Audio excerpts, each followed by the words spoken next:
Hey y'all, I'm Kori Ashton and it is another Monday Marketing Minute.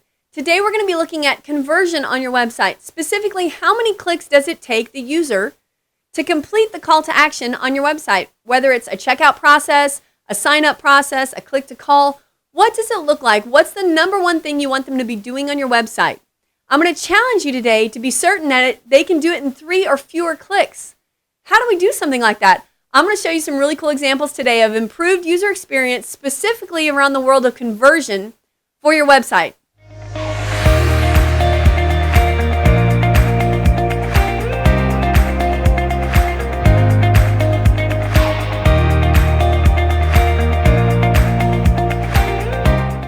One of the easiest things to do is be certain that you keep your number one call to action on the screen at all times, if possible.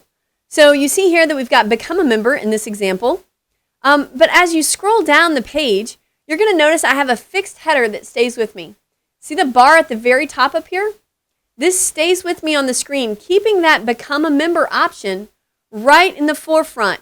And it's in a different color, kind of stays on the screen with me the whole time, really keeps my attention up there, and allows me to get immediately to my number one call to action for this specific website, no matter what is on the screen. No matter how many different options are here for me to click through and experience, I still have the number one call to action, which is become a member, on my screen at all times. That makes for a great user experience. I don't have to struggle to find that. And what if a lot of your traffic's coming in off a mobile device? Your hamburger menu right here should allow them to easily navigate to anything inside of your website, right? But you can also do this. Add your phone number right here as a big button that they can just click to call. There's no reason why they should open this up and try to struggle to find your contact page. More than likely, they're trying to call you, find your location, your hours of operation. This is a great little area inside of a mobile nav to add all of that extra information. And the final example I'll show you is when you have 2 different calls to action on a website. You have kind of a primary call to action you want everybody to do as priority. But if they're not comfortable yet to do that, there can always be a secondary call to action, something that still gets their attention, still gets them moving into your leads funnel, but isn't necessarily the ring the register. For this specific example, I'm talking about these 2 buttons right up above me. You've got the phone number and then you've got start care. So you've got 2 different options for them.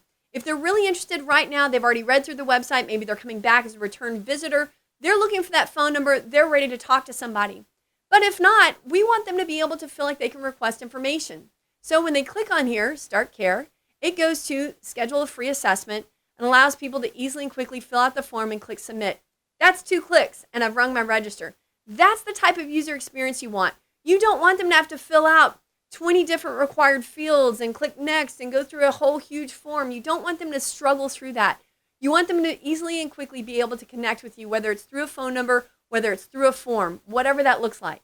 And I've talked about it before, never forget to add your call to action to your footer area on your website, because as people are reading and engaging down your website, they're going to come down to the bottom of your website and get really excited about everything they've read. They're now trusting you, and you don't want them to struggle to try to connect with you. So be certain that every single page on the bottom of your website, whether it's a blog article or a regular page, it has some sort of a call to action, and specifically that main call to action that you want them to do. Don't make them struggle to go back up to the top and try to find your contact information. Makes sense, right? These are just simple things that you can do to improve the user experience overall. Why do I say 3 or fewer clicks?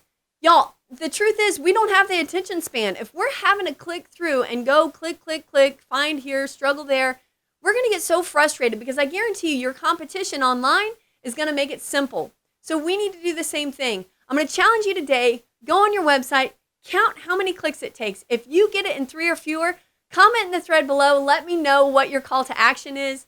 Put your URL in there. I'd love to come see your website and experience that great user experience. I hope you're having an awesome Monday, and I'll catch you on WordPress Wednesday. If you stick around, be sure to subscribe to the channel, because every Monday and Wednesday I'm creating content just like this to help you improve your online marketing inside the world of WordPress. Have a great one, y'all. Bye, everyone.